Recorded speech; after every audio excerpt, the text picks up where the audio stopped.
his past. He embraces his past. Do not allow your beginning to dictate your end. Do not allow your past to dictate your future. For God has something great and mighty in store for you. But he's trying to get your attention in the middle. He began to show me something. He said, Paul, when you walk into a building, and there's this revolving door that if you step in, it transports you into the building. But next to this revolving door, there was another door that you can just walk in. He said, some of you are taking the door that you can just walk in. He said, but so many of you are taking the revolving door. Now, he began to show me that the revolving door is like a transformation. It spins you around. You realize in the revolving door that you do nothing. All you do is hold on or you stand idle. You don't have to push nothing. It lets you out on time. But with the other door, you gotta push it and open it. God is like that revolving door. If you step into him, step into who he is, step into that glory, step into that belief in him, he will transform you.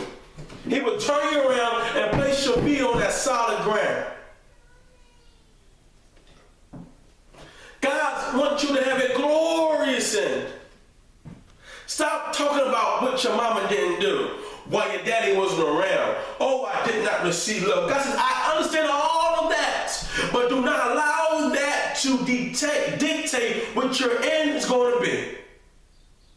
For you may have had a rough beginning, but I have a glorious end for you. All you got to do is take my hand and come with me. Allow me to transform you into who I created you to be. For you are the apple of my eye, Zechariah said. You are the apple of my eye. I thought about you when I died on the cross. I thought about you while I was up in heaven and I was creating you. Jeremiah, I knew thee in the womb. I knew thee. I created you. I knitted you together. He said, I knew who you were. I put you in this particular place for a particular reason. Because I knew that this could drive that which I had put inside of you. But some of you are being lazy and staying idle and do not want to change because you're afraid. Many of us want a glorious and a great end. But how can we get that great end if we do not allow God to transform us into what he created us to be? I know saying things. You will never be the same. You will be like your mama. You will be on welfare. You will be on food stamps. You will never be a great reader. How can you be a mathematician? Or how can you be an inventor if you can't follow instructions? I hear it all. How can you be a mother when you don't know when you whatever. That's like that. But how can you be a great man and your father wasn't around? How can you know how to treat a woman? How can you go to school? You don't have the money. How can you be this and be that? How can you be rich coming from the ghetto? How can you eat the lobsters and the steaks of the world? How can you do that if all you know is cereal and ravioli and Roman noodles? He's saying all that to you and many more things. But God said, who am I? Who am I? Am I man that I shall lie? Or the son of man that I should repent? Who am I?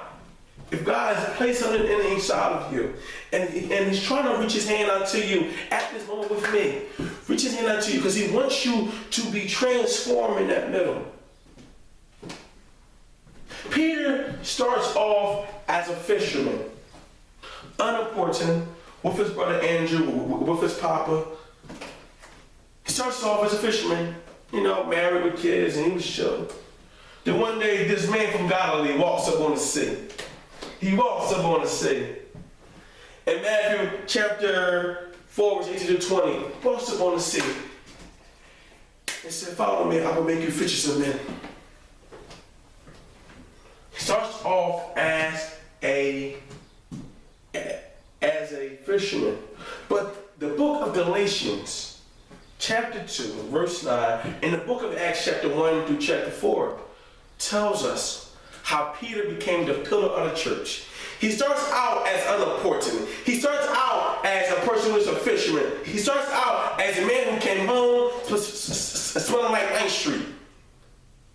He starts out as unimportant, but he ends up in Galatians chapter 2, verse 9, as Cyprus, alongside with James and John as a pillar of the church, that Paul comes to him in Galatians chapter 2, and they begin to have a discussion about circumcision to the Gentiles.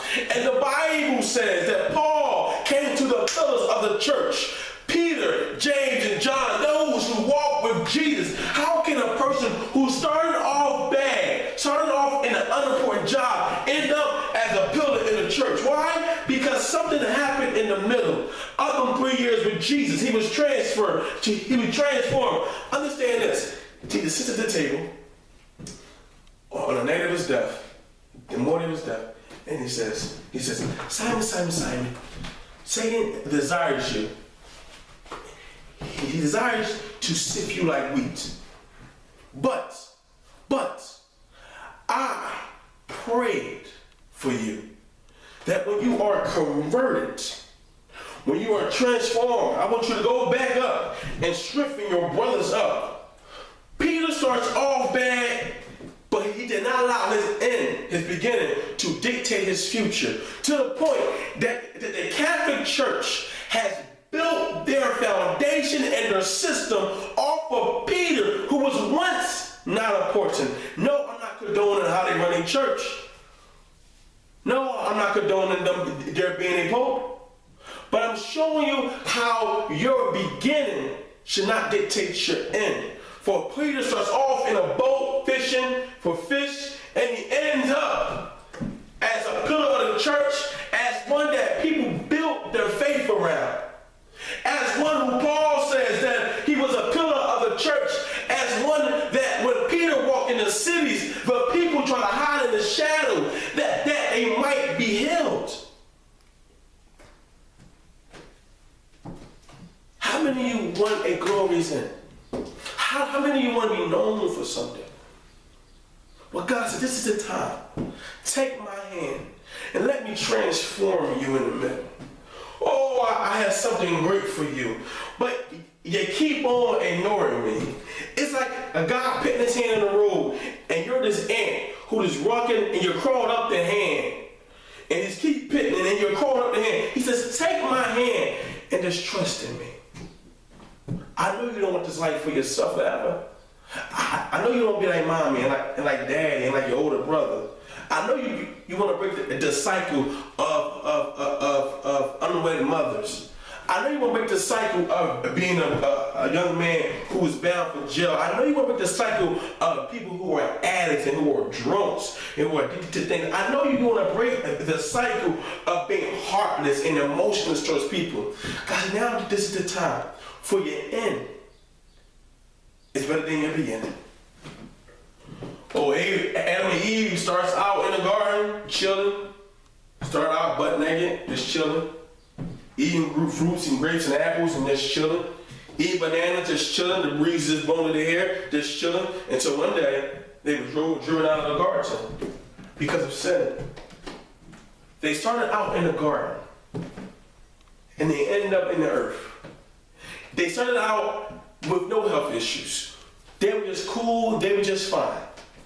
But they ended up in the earth, in pain and turmoil, having contractions and having unbearable pains at birth. They ended up in the earth with a dead son and one who ran away.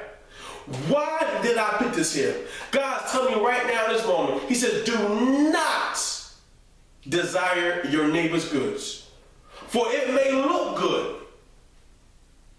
But who knows, it may end up somewhere. Yes, that lifestyle may look like it's good. That outbreak may look like it's good. But it will only end you in a place of pain and sorrow and turmoil. Stop. Do not desire someone's beginning, for sometimes their end ain't so glorious. Love what you have. Because your middle to transform you, and your end tells me all about you.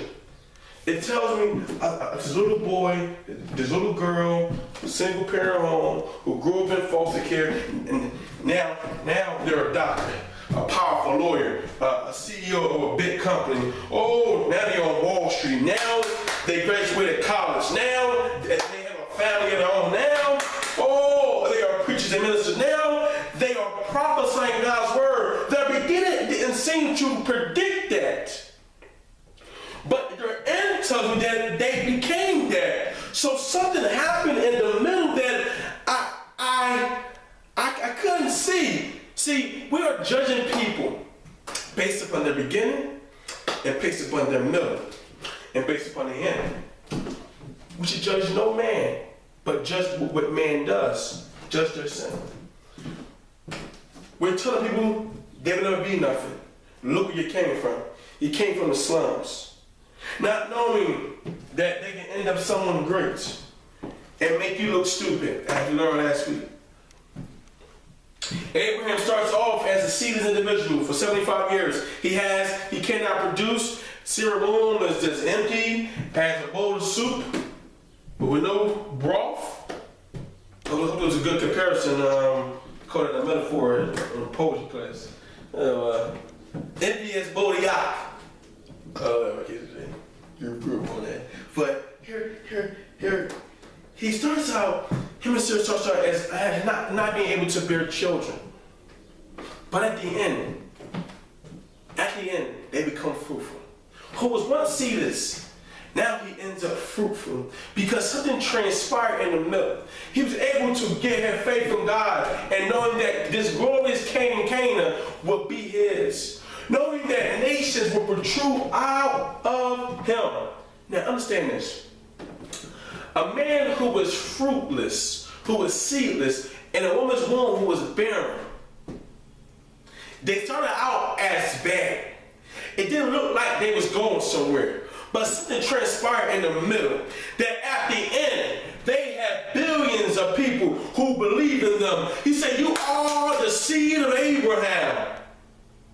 Adopted by the Spirit, that you are now sons of God, that you can cry out, Abba Father. You and me, we are the seed of Abraham. A man who was once seedless. His end is more glorious than his beginning.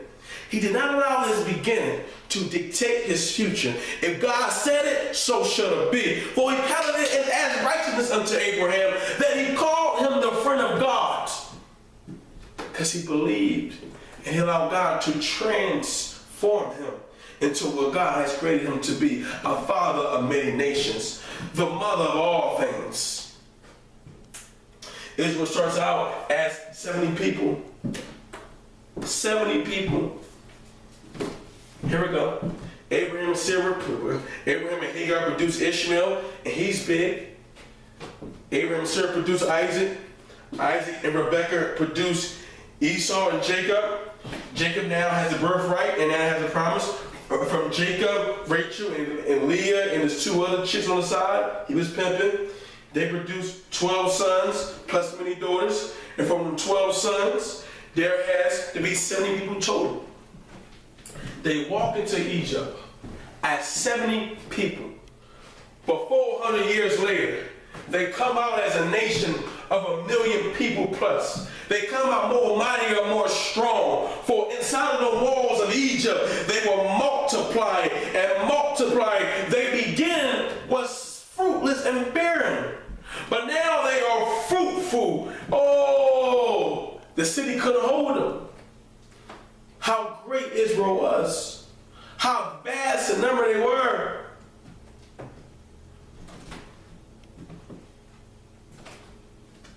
Your beginning should have no hold on you. No matter what Satan say, what people say, what friends say. Let God transform you into whom he has created you to be. It's where you end up at, God can show me. It's where you end up at as a follower of Jesus. Is it all just hearsay? Are you just praising God? And, it's just another Sunday, another Bible study, another day to pray? Or are you allowing God to really work in your life? Are you? Are you? God has something great in store for some of you. And some of you are now going through the transformation. Some of you are now understanding how to forgive and how to love. You see the middle as being something pointless. But the middle tells me that what was inside of you was also poured out of you. I know it's tough. I found where, as I was doing this lesson, I was studying it and getting through it, he began to tell me, he said, Paul, I don't want you to focus on Bella. He says, even though you're coming from Bella and you're speaking of this Bella experience, I want you to understand something. Bella starts out on this mountain and he ends up in the wilderness. Bella later on dies 2 chapters later. He deceives the people of Israel to allow them to follow the prophet of Baal in the next chapter. In Revelations, he is spoken of as one who had greed in his heart. Now I told you that Balaam does things good. He does. For the first 2 lessons we taught. He sought God and he said what God said. He did not lie on God or nothing. But his beginning dictated his end. And he became one that John compared to the Nicolaitans, to Jezebel. He became one who died by the sword. His end wasn't so glorious. He didn't die for Jesus. He didn't die for God back then. He died because when he went to go fight the people of Moab, they killed them and slaughtered them. And Balaam died. God has a more better end for you. You may see shortcuts and different opportunities, and God's telling you to hold on, pace yourself, trust in me. You're not yet ready. He knows all things. I told you in the beginning of the process of It's Impossible that Jesus and Balaam are going to do the same thing. The book of Matthew, Jesus starts out in the wilderness, and so does he start out in the wilderness in the book of Luke. Jesus in the book of Matthew, in the middle, he's on top of the church, the temple, the pinnacle of the temple. And in the book of Luke, in the middle, he's on top of the mountain. But at the end of his temptations in the book of Matthew, he's on top of the mountain. And Jesus is in the Gospel of Luke, he's on top of the pinnacle of the church. And I sat with the Spirit of God, and I began to I said, how can I get this? How can I understand this? I said, for Jesus he has 2 different kinds of ends and 2 different kinds of transformations in the middle, but his beginnings are all the same. He said, I found it funny, Paul, do you not yet understand? I said, no. Begin to show me and stuff. He said, Jesus started out in the wilderness. Understand this. He started out in the wilderness not by his own will. For the Bible says that after he was baptized and the Spirit of God fell on him, and God spoke from heaven, that the Spirit drove him, led him into the wilderness, and led him. It led him into the wilderness, which means he had no choice in where he was to begin at. And then he said, Paul, the middle is different because it's a transformation. He said, I want my people to understand something. That they have many different kinds of ends in their life. There are not just one end, there are many different ends. He said, you wonder why Jesus ends up on the top of the mountain in the book of Matthew? He said, Paul, because he is the God of the mountains. He is.